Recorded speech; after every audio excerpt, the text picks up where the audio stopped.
It's been pretty busy this week at the Stumpy Nubs Workshop, and I gotta tell you, being the boss has some benefits. Hey! You work. I'm just gonna stand here and look important. Next to my friend Abe Lincoln.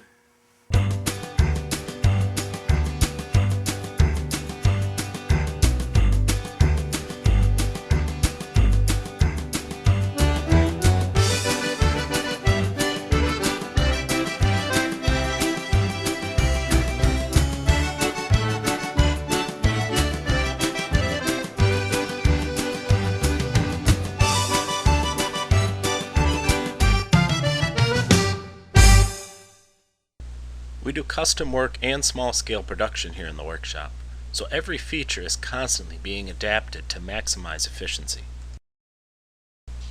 We have the ability to make just about anything here, with a collection of essential machines that can turn rough-sawn lumber from the mill into anything from furniture to cabinets, cupboards, and boxes. The walls are covered with salvaged cedar siding milled in Vancouver in the 1890s, giving us a warm, rustic look that is inviting to anyone who steps in the shop. At 24 feet long and 17 feet wide, the workshop is a cozy 408 square feet, but we make up for it by squeezing every bit of usability from all the nooks, crannies, corners, and cubbies. With a lot of careful planning and a constantly adapting floor plan, even the smallest shops can boast big shop efficiency. Just because we like something the way it is now doesn't mean it won't be changed completely tomorrow to make room for a new idea, tool, or just to make things work faster, easier, or more enjoyably. My wife loves to cook, and she's got her kitchen arranged just the way she wants it. She calls it some kind of work triangle. The stove and the refrigerator, the sink, I don't know. They're all in relationship, and that's how she works efficiently. When she's got a big dinner party, she really appreciates that organization. We utilize that same principle in our workshop. Machines should be grouped together based on how we're going to use them. Nobody here wants to carry armloads of parts back and forth from one end of the shop to the other all day long. But this week, we've run into a problem that may just blow the whole workshop up. As you know, we've been working on a mini cabinet making bench. And when we originally designed it, it was going to fit in one spot, and that's where our hand tools are now. But I decided I want it somewhere else, and that means it's on the opposite end of the workshop. So to locate it here, we're going to have to move the hand tools to the side with the bench. But if we're going to move one thing, that means we got to move 3 or 4 things just to get everything arranged properly. Meanwhile, the mini cabinet maker's bench is coming together. We've designed it to give us both the functions of a modern end vise and a traditional tail vise, but just using one vise screw and a complex system of wooden guides. The single crank provides clamping pressure at 4 different points on the bench, giving us the ability to hold a lot of material in a lot of different ways. A simple face vise is mounted on the front of the bench. It's nested into a recess cut into the hardwood apron and secured from the bottom with lag screws. Then it's covered with the replaceable face plates, which finally brings the surface of the bench flush with the dovetailed tops on the legs.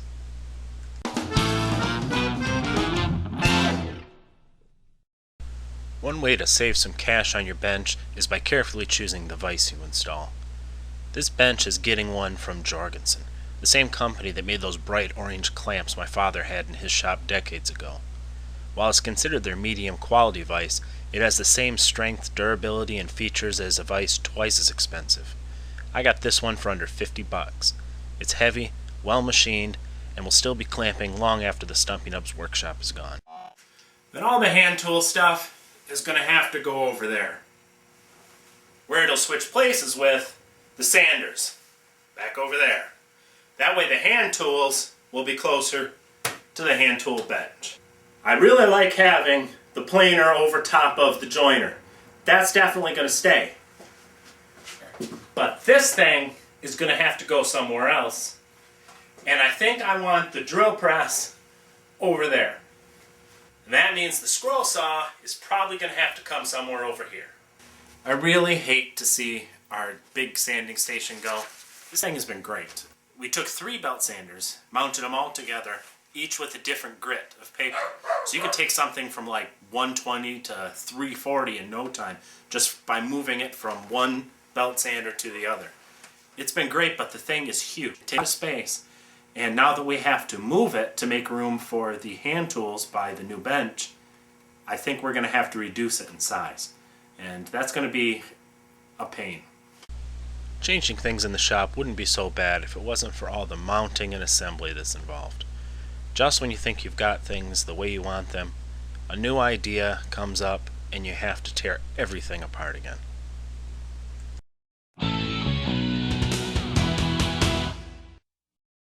Our sanding station has become a real luxury here at the workshop. Nobody wants to change belts back and forth, and when you're making a lot of something, it really pays to have everything set up and ready to go. Because of space requirements, we're going to have to reduce our unit from 3 sanders down to 2, and we're mounting them on top of this old cart. Supports are added just to hold the table at the same level across both sanders.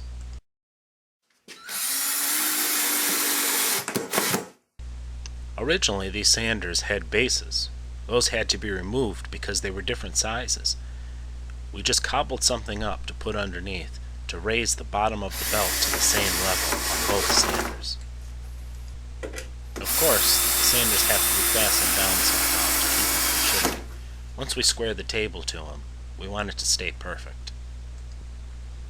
4-inch PVC is used for the dust collection. It's plugged on one end, and a bunch of holes are drilled right where the base of each sanding belt goes.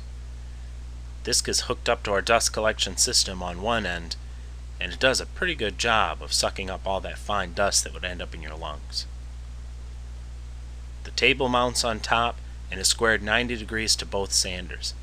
You can shim the table or you can shim the sanders, whatever it takes to get it square.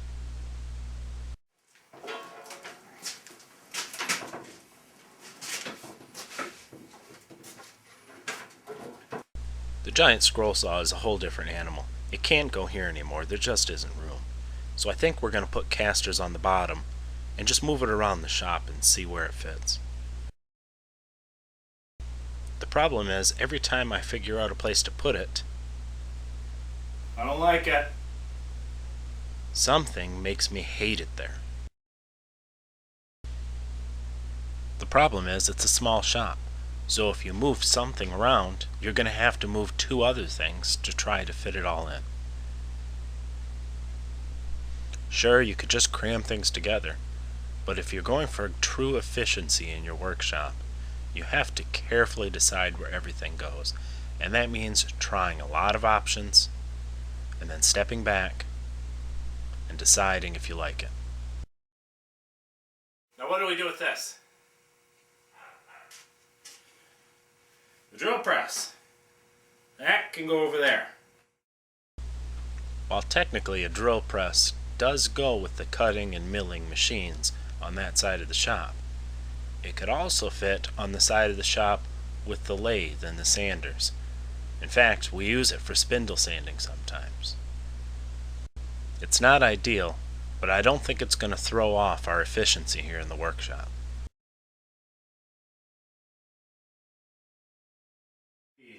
I like it. While the scroll saw and drill press are interchangeable between sides of the shop, it's important to us that we keep the bandsaw, the table saws, the radial arm saw, the joiner, and the planer all together, because they're all used in concert with one another when milling stock. Now we can start moving those hand tools in their rack back over where the sanders were.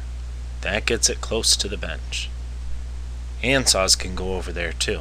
No need to have those over by the radial arm saw where they were when they're going to be used with the hand tool bench too.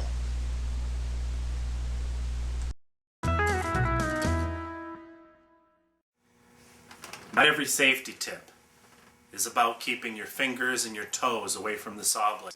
This one is for those of us who battle a more sinister threat: obsessive compulsive woodworking disorder. When you're trying to balance efficiency with the atmosphere and you have just a small shop to do it in, you can find yourself becoming a bit obsessive. And when that obsession compels you to arrange and rearrange and rearrange and rearrange and rearrange and rearrange the same tools over and over and over and over again, you may want to consider taking a break for a while. Have a cold drink. Stop messing with things. Tell yourself, it's never going to be perfect. Well, that just about does it for episode 1. So from everybody here at Blue Collar Woodworking, thanks for watching, and don't cut your face off.